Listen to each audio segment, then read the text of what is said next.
Hilmusnong mithi.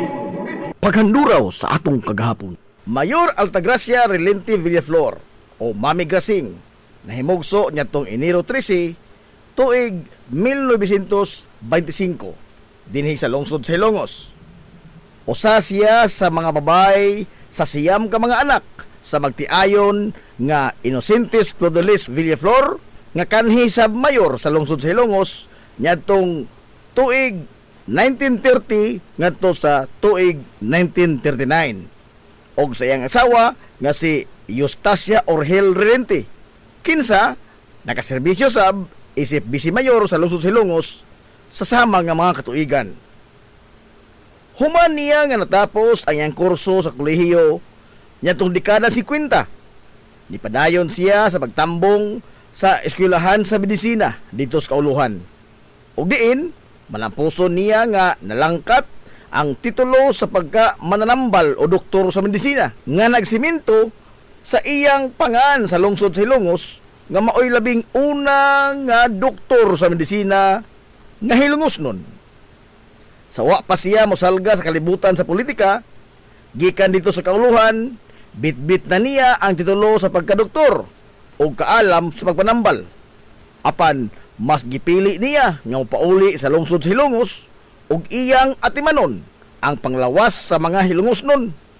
Kinibisan pa man og 90% sa iyang mga pasyente ang di gyud gani makabayad sa iyang serbisyo sa ilang mga pagkonsulta sa mga nagkadaiyang mga balatian o gani di sab makapalit og tambal nga iyang giresita. Hinoon si Mami Grasing pa ang mutakilid sa iyang kagulingon nga bulsa aron nga ihatag ngadto sa iyang mga pasyente. Atol sa maong mga panahon, pinaagi sa iyang gipabarog nga Villaflor's Clinic nga ginama lamang sa mga yanong nga mga materyales sa kawayan, nipa, uway ug sasa. Mao kini ang nahimong instrumento sa pag-atiman sa mga nagkadaiyang balatian sa mga Hilongos nun. Way na iliw sa mga balatian gikan sa pangos, nuka ug kagid ngadto nas gipang sulan sa tiyan, gipang takigan, lahos na ngadto gipang atake sa mga komplikado nga mga sakit ug ingon man ang mga gipang tigbas dito sa kabukiran. Ang bugtong malitok sa mga baba sa usa ka Hilongos nun kaniadto kung adunay masakit sa ilang pamilya, mao nga iadto na Grasing, ipahiling na imong balatian ni Mami Grasing. Matabang pa na ni Doktora Grasing oy, matod sa mga Hilongos nun kaniadto. Sa dekada 60, nisod siya sa pagpanerbisyo sa gobyerno. Human nga giestablisar sa nasudnod nga kagamanan ang mga sentro ng pangkalusugan sa matag munisipyo sa tibuok nasod.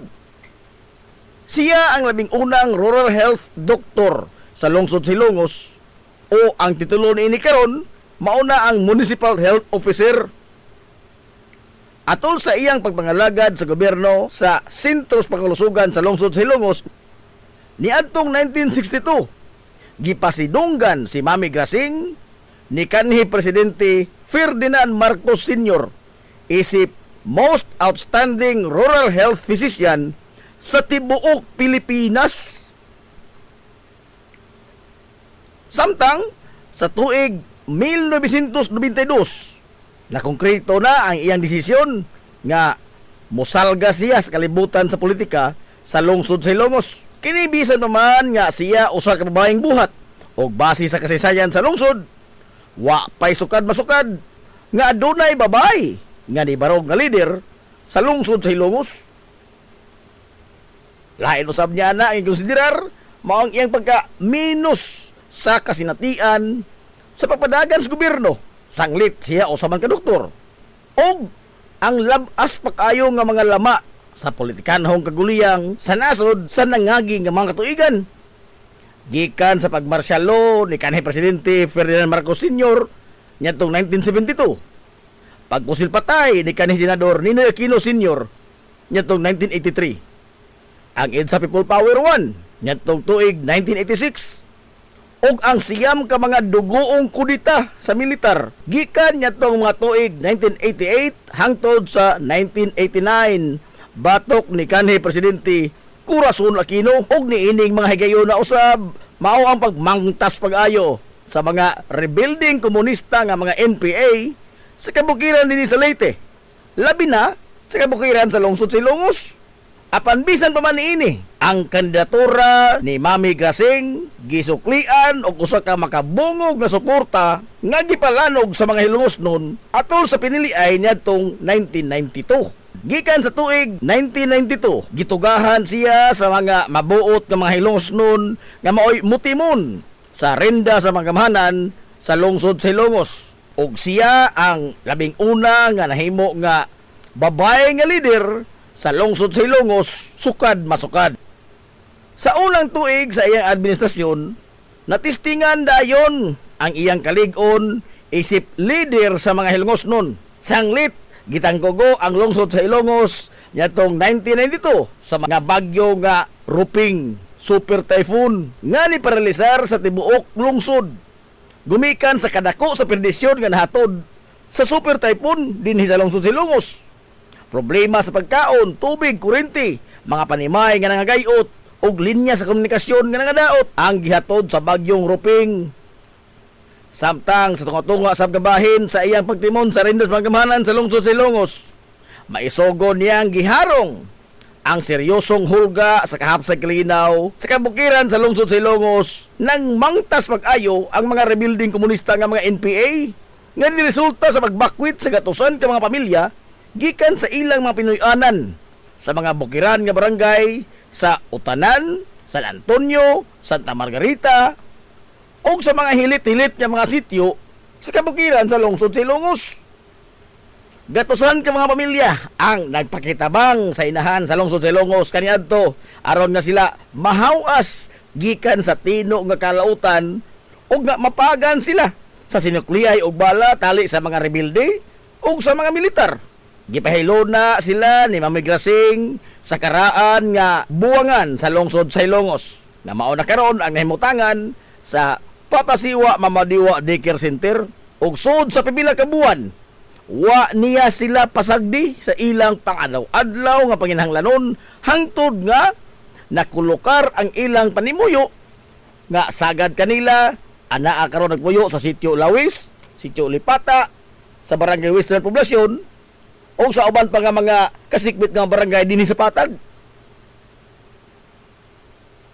Gumikan sa wa nay plano nga balik pa dito sa kabukiran ang maong mga pamilya. Gumikan sa niturok nilang dakong kalisang sa mga rebuilding komunista. Sa tunga-tunga nga bahin sa dekada 90, hingpit nga napahilo na ni Mami Grasing ang merkado publiko sa lungsod sa Ilongos. Pinaagi sa pag-arrange sa nakadaiya nga mga seksyon niini base sa baligya sa mga magpapatigayon. Pinaagi sa pagtukod sa mga konkretong mga edipisyo. Apan subong palandungon nga netong 1998, igo lang yun nga napahimutang ang pag-arrange sa mga seksyon sa atong merkado publiko. Gisungog sa kahigayunan ang iyang pagkainahan sa lungsod sa usa lang ka pamilok. Gigusbat kini sa labing dako nga sunog nga ni Ulbo sa lungsod sa Ilongos, sukad masukad sigon pas kabumbiruhan nga 90% sa mga edipisyo niini ang gitilap-tilapan sa kayo og nahimong abo. Dinhi iyang gipakita ang kalig-on sa iyang pagkalider. Imbis nga malukmay og maluya siya tungod sa katalagman, siya ang nagpursigir og nagpangita og mga paagi aron nga matabangan ang mga negosyante nga makabarog og balik sa ilang kagalingong mga tiil og nagbalampuson siya sa pagpalagsik og balik sa ekonomikanong kalihukan sa lungsod sa Ilongos human sa katalagman. Samtang sa masunod nga laing siyam ka mga tuig, siya sab ang nitimon sa konseho sa lungsod sa Ilongos. Human nga napupos ang iyang termino nitong tuig 2001. Nagsilbi siya nga pangabaga sa nihulip sa iyang katungdanan nga si kanhi Mayor Panfilogo gikan sa tuig 2001 hangtod na sa tuig 2010. Human sa iyang 18 ka tuig nga pagpangalagad sa gobyerno, pinaagi sa lokal nga hekutibo o sa lokal usab nga lehislatibo sa lungsod sa Ilongos, wa matapos ang iyang pag-amuma sa mga yango-ngo sa mga ultimo ug timawa nga mga Hilongos nun nga wa gyud intawon makabadbad sa tanikala sa kawadon. Pinaagi sa iyang pribado nga kapasidad ug daw sa nahimo ni Mami Grasing nga iyang personal nga obligasyon ang pag-atniman ni bisan kinsa nga manuktok sa iyang malumong kasing-kasing. Di na maiha pa ang kadaghan sa mga kinabuhi sa mga Ilongos doon nga iyang natandog ug nausab ang direksyon sa ilang kapalaran gumikan sa kinasing-kasing niya nga pag-unong nila tinud-anay nga pagpanhirbisyo ug ang way kakapoy ug kapuol sa pagtabang sa nanginahanglan sa iyamang serbisyo sa gobyerno o sa iyang pribadong kapasidad. Hulyo 26, tuig 2026, malinaw nga taliwan ngadto sa laing kalibutan ang labing una nga bugtong babae nga leader sa lungsod sa Ilongos, Mayor Altagracia Relente Villaflor o si Mami Grasing. Alas 6:50 sa sayo nga buntag dito sa iyang Pinoy-anan sa Dan RV Fulache at bang mismo sa iyang giugmad nga Villaflor's Clinic sa lungsod sa Ilongos. Nabugtuan si Mami Grasing sa iyang ginhawa. Gipildi si Mami Grasing sa iyang gihambin nga mga balatian, gumikan usab sa kataas na kayo sa iyang pangidaron sa niaging Enero 13, tuig 2026. Gisaolog ni Kanhe Mayor Altagracia Relente Villaflor o Mami Grasing ang iyang katapusang kasumaran sa iyang adlaw na tawhan sa pangidaron nga 101.